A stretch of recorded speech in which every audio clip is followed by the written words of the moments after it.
we're excited to have this modern agent session this morning. I'm Hans. I am the commercial director at Firefly. I started in the industry as an agent, and so I've got quite a history myself with goals, and I'm joined here with Sam Noodleman.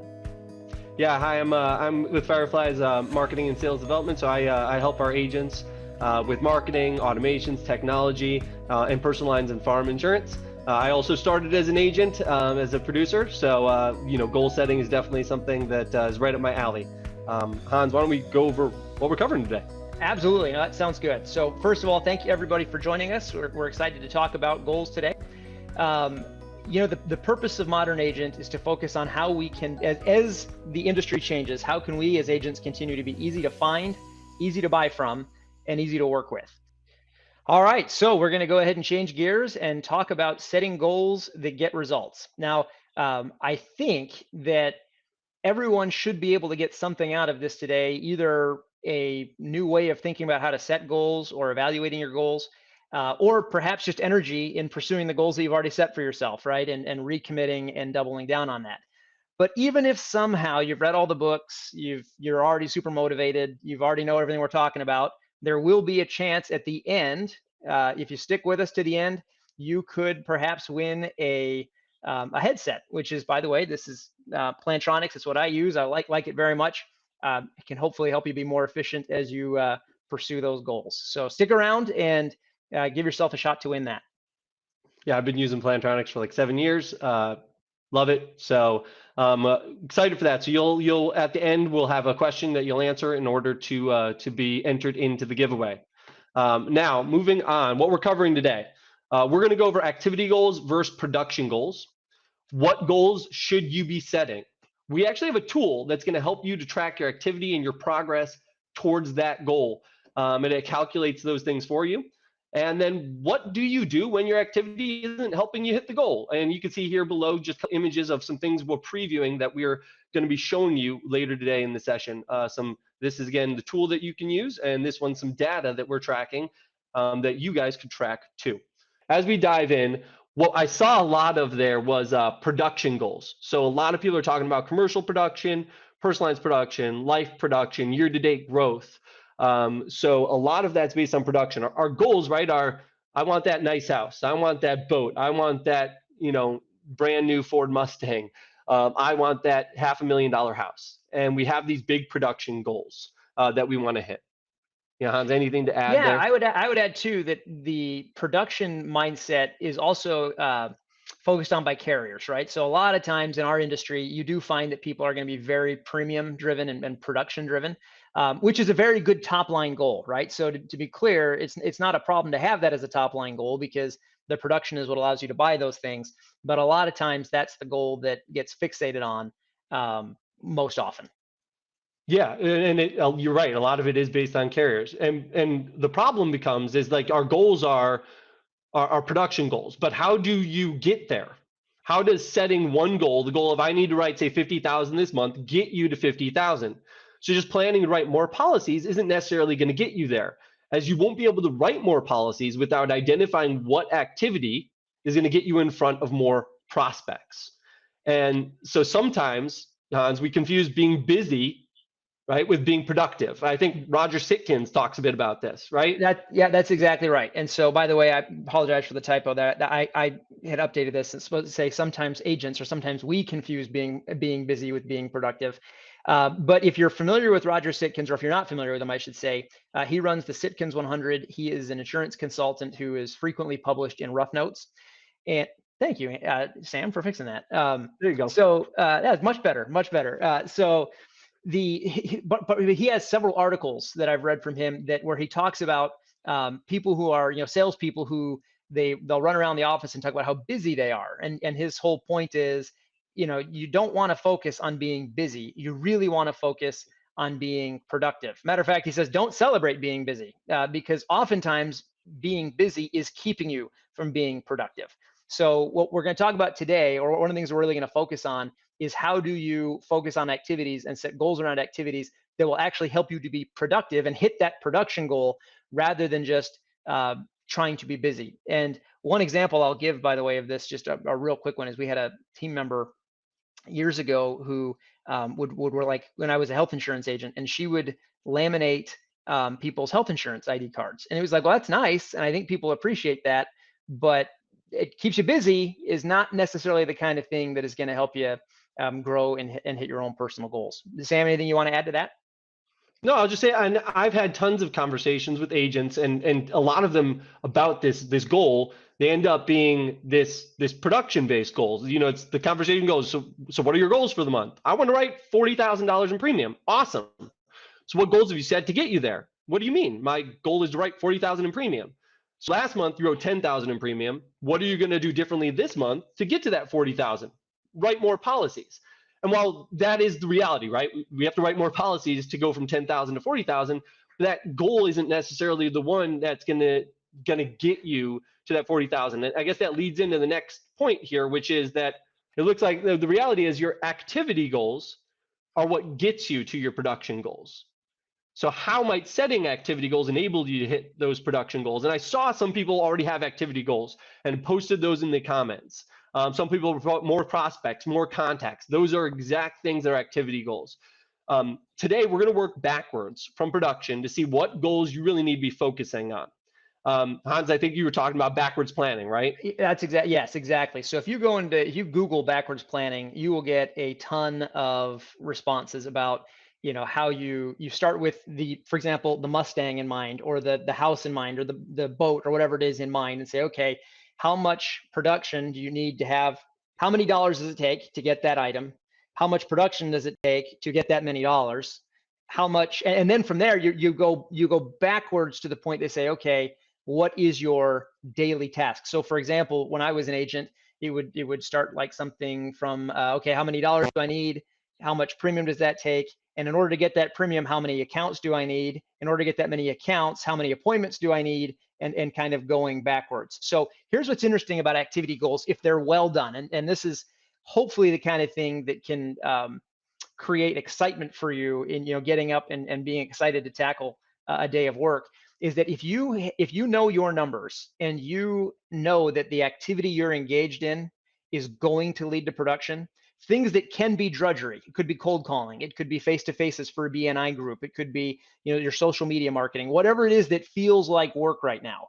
If you know really, really confidently that X amount of activity is going to generate that big goal, then all of a sudden that little thing, which can be a nuisance or boring, becomes really exciting and the kind of thing that you almost can't be stopped from doing. So again, for me, I did my backwards planning, and I was a cold caller, and I knew how many calls I needed to make to get an appointment. And I'll tell you, one of the most dangerous places to be was between me and a phone. I wanted to be on the phone, getting those rejections and making those calls, because I knew that if I could just burn up the phone enough, that I would eventually get in front of enough people. So I think one of the great things about activity goals, and we'll talk about some of the other virtues in a moment, but one of the really big virtues for me is that it really added a level of excitement to those daily important activities that I needed to be doing to grow.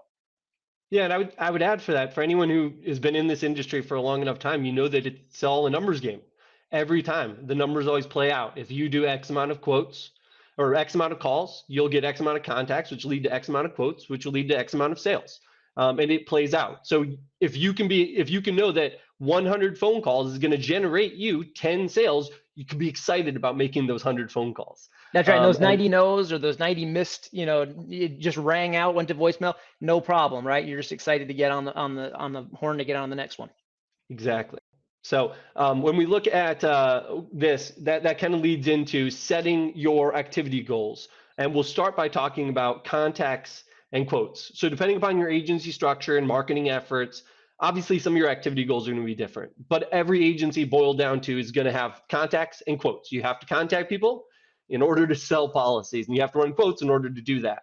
And so the reality is the more people that you are contacting, the more quotes you get. That's conversation we just had about knowing your numbers. And I think that's where it all starts, Hans, right? Is knowing what numbers you need to do in order to have what level of success. That's exactly right. Yep. Now, we'll talk more about how do you track this stuff, but contacts and quotes is one of them. Another activity goal that you might set is what marketing activity is going to help you to meet these goals. So depending on what your marketing looks like to determine the activity that's going to get you quotes. So are you partnering with lenders, realtors, financial advisors, accountants, dealerships, body shops, captive agents, other business referral partners? What activity with these referral partners will help you get more leads in your door? So for example, for if every 10 lenders that I reach out to, one of them decides to start sending me leads, is there any reason that my goal shouldn't be to reach out to 100 lenders so I can get 10 referral partnerships? So, I'll look at this and say, I know a ton of agents who have, say, 1 to 2 referral partners, but they wonder why they're writing more business, not writing more business month after month. Your referral partners aren't necessarily growing their business and reaching more clients. So you can't always expect your referral partners to be able to keep sending you more and more leads and expect more people to find more people to get you them. What you need to find is more people like those referral partners to get you leads.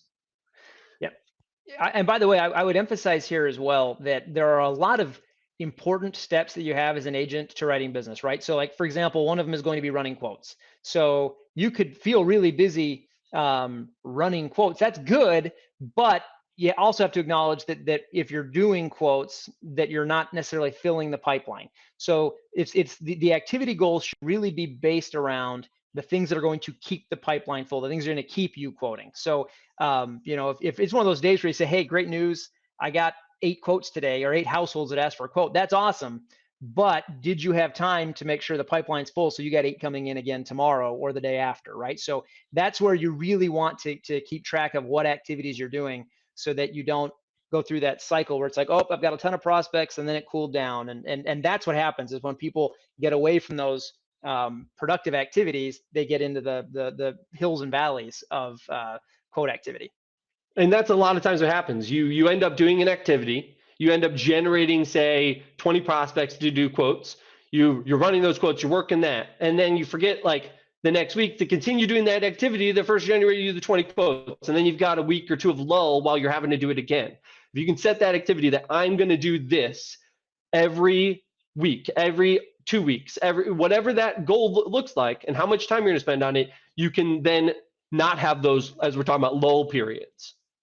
That's exactly right. But every agent does need to identify what is the thing that's getting them those prospects, and have that time set aside to do that. So it could be cold calls, like Sam said, it could be lenders, referrals, walk-ins, whatever it is.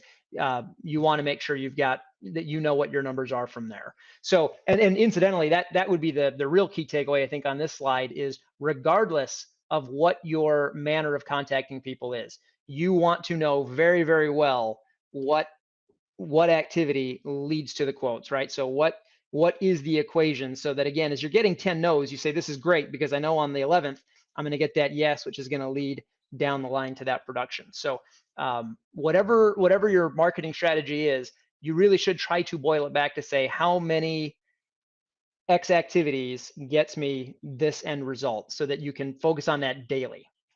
Exactly. And that's why I put a couple different examples, because everyone's marketing is going to be different. You got content for those who are using social media. You've got referral partners for those looking to talk about the referral initiative. And you've got your SEO, right? So your goal is going to be different based on what you're doing. So just not every marketing plan is built the same way. Yeah, and one last thing on this, and I apologize for belaboring this slide, but you really should know, if you've got your activity goals down like this, when 5 o'clock hits or when 8 o'clock hits, whenever you call it quitting at the end of the day, quitting time is, you should know if you had a good day, right? Like and it almost doesn't matter that day how many leads came in. If you know your numbers and you know the activities that are productive, at the end of the day, you'll know if it was a good day or not. If you spent all day laminating health insurance ID cards, wasn't really a great day. But if you were reaching out to those lenders or realtors, even if it was a little quiet on the phones, you can take comfort knowing that you're engaged in the right types of activities. So again, like, that was one of the things that was interesting for me as an agent, is I'd get in the car to drive home, and I could really feel a difference of, okay, I made progress today. I kind of thought of it as like winning the day, right? Where it's in a way, it's like a sports season where you have to get on, or baseball, right? You got to get on base a certain number of times, and you don't win the World Series in an at bat, but you do win it over a series of tons of at-bats or tons of games. And so at the end of every day, sorry, this has gotten to be a little long and clumsy, but at the end of every day, you should be able to evaluate yourself to say, was it actually a successful day or not, regardless of what the actual sales numbers say. Exactly. And we'll have a tool for you later that we'll talk about that'll help you to do that. Now, as we go on here, we'll talk about other goals that you might want to re-examine. And I'm just going to go over just a couple examples here with some memes. We've got recruiting, so hiring staff, building out marketing, and technology. These are all great examples of other goals you might want to re-examine. But they are not, these are great goals. Like, I want to hire 2 staff members. I want to build out marketing to do SEO, and I want to implement a sprinkler. I want to implement a glove box, which we have a webinar on later next month. And I also want to go ahead and implement Canopy Connect. Well, the reality is that it's great to want to implement those, but hiring staff, for example, starts with creating a compensation plan, creating a job post, creating a training process, creating an employee review process with SOPs, and I could go on. We did a webinar about hiring staff and managing staff and what that looks like. If you're interested, that's on our portal, and it's also on our website. You could building out marketing. It's going to involve creating a logo, creating a bio, determining where you're going to market, creating your business pages, creating content to use, and I could go on. And then implementing new technology. It's going to involve figuring out what you need, researching the solutions, pricing, comparing, deciding, and learning and implementing. And as the saying goes, right, Rome wasn't built in a day. No one can expect to be able to do all of these things. And the last thing you want is to hire a staff member and not have a training process, not have an employee review process with SOPs, not have a way to track the quotes that they're in sales that they're doing, not have a way of how you're going to compensate them. The worst thing would be not planning. So before you look at your goals of hiring staff, look at your goals of what activity do I need to put in place to make sure that hiring staff is successful? What activity do I need to do to build out a successful marketing plan? And your goals shouldn't be the end goal. You should have activity goals along the way to do each of these things. Without doing them, your end goal of hiring is likely going to be unsuccessful, or it may fail outright if you don't do the things that you need to make the end goal successful. And this is a fun one. Should I follow the data, right, or my instincts? And the reality is this is plain and simple. You've got to measure your goal achievement. You need to track your calls you're making, and the quotes you're doing, and the social media posts you're doing, and the engagement on those posts, and the number of leads that you're getting, and where those lead sources are coming from. And if you aren't tracking these things, you're not going to learn from them, and you won't be able to do better next time. You also won't be able to know what you need to do differently potentially to achieve your goals. So the next question, I guess, is how do you follow the data? And we've got a little tool here, which I'm going to show everyone to help you track your activity goals. So this tool right here is essentially one where I can put in how many people I want to contact, how many quotes, what my contact to quote percentage is. So for this demo, I've got 25% in there. The number of quotes that I run is calculated automatically. I've got my closing percentage, so whatever your closing percentage is. And if you're not aware of that, that is, again, another piece of data you should be tracking. You should know how many quotes you ran and how many sales that you made. Okay. The other thing that it calculates at the very end is the premium you write. Again, this is where me and Hans talk about working backwards from your goal.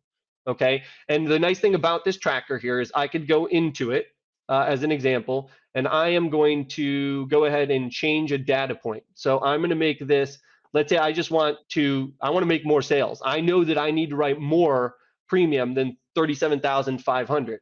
So I am going to go ahead and instead I need to make 1,000 phone calls. And you guys are going to see here on your screen how that changes and automatically calculates out. You can use this yourself in your agency. Now I could go over the other details here, like the monthly premium goal, average premium per client, calculating that out.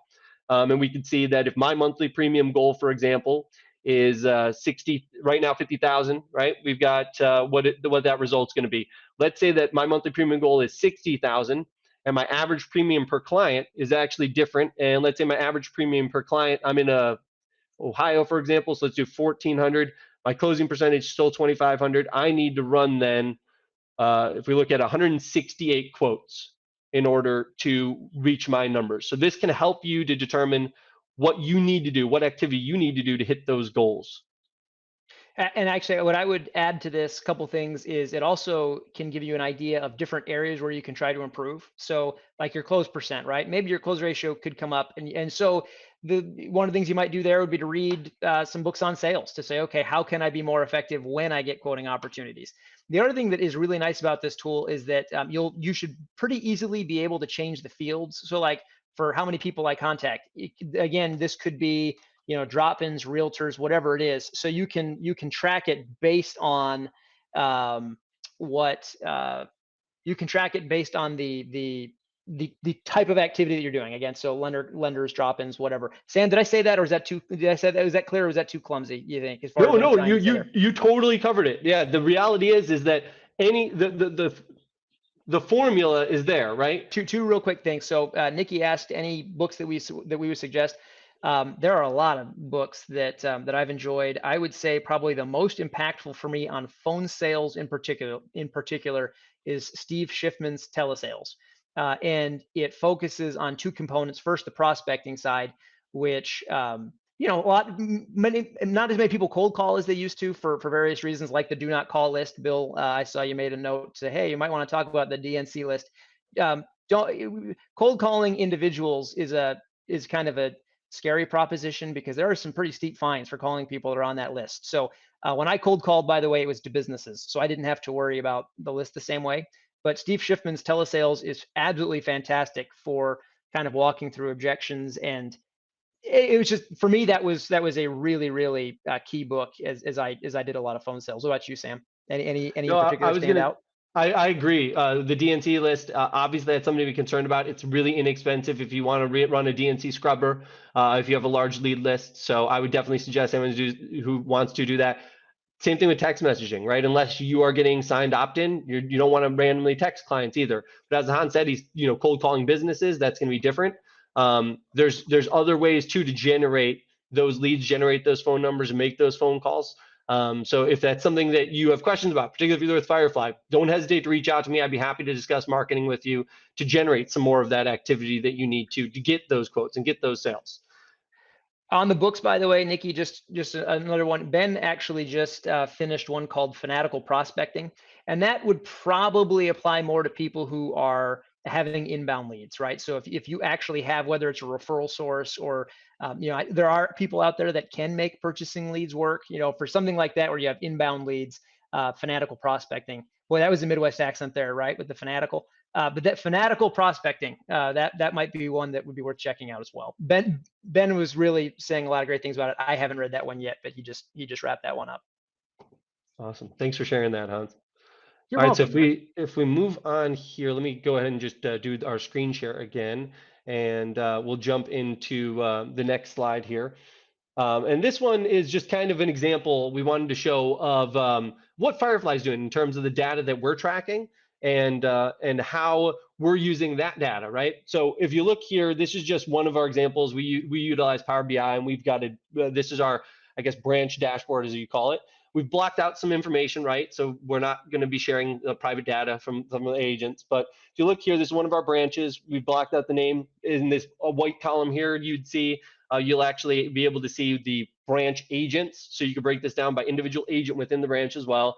And then in this corner where you blocked out, you'll be able to see the states, right? So that's also the states. But if we look here, we can tell this agent's growth over time. We can see their premium growth per month and the number of active clients. We can see the spread of their book of business, changes in their book of business premium for each carrier, along with year to date and monthly. And this just helps to give you a really good picture of how are you growing. Is your plan working? And kind of give you an idea of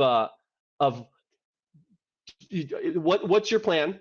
Is it working? What do I potentially need to do differently, right? Tom, do you have anything to add to I that? think I think on this slide it's good. It just kind of illustrates some of the things that we keep track of. And again, it doesn't have to necessarily be even this sophisticated. I think even the tool that we have is the type of thing that got to remember, you got to put good data in, right? So just make sure that as you have that tool, you've got to be straightforward with yourself. You have to be diligent about putting the information in, and you got to be honest about how you did, because there are going to be days where you didn't do what you should have done, right? You didn't get it done. Maybe there are too many cert requests that came in, or auto changes, or whatever it is. So point is, you got to make sure you're putting good data in as well, so that you can do those evaluations. I was just gonna share the other cool thing is I think that sometimes stuff like this can inform you really well. If we look here, for example, I just want to point out like Donegal is a carrier that has had a lot of premium growth for this agent that year, so 17% growth. And the reality is Donegal just released a new product. They released a new platform recently, and so production with them seems to be at an all-time high. And so that can help inform is that carrier's systems and products having success for my agency? Where do I maybe need to shift some of my business focus? So I would say that, yes, do you need to track all these details? Not necessarily, but are they helpful? Can they help you to inform your decisions? I think they can. Yeah. If anyone has questions, obviously feel free to reach out to me, and I'll go ahead and kind of shift focus. But the real reality of this, and the reason we talk about tracking, right, Hans, is because without tracking, you won't know if you're being successful. And what if the reality is like you won't be able to know if your goals aren't working, and what if they aren't? Yep. Incidentally, what I would say about this as well is, if you're not tracking them, it takes, that's part of what can take these daily activities, these kind of daily things that could be wins, and makes them drudgery if you don't know what's going on, right? So if you feel like you have activities that are working, and you're not growing, you'll become discouraged.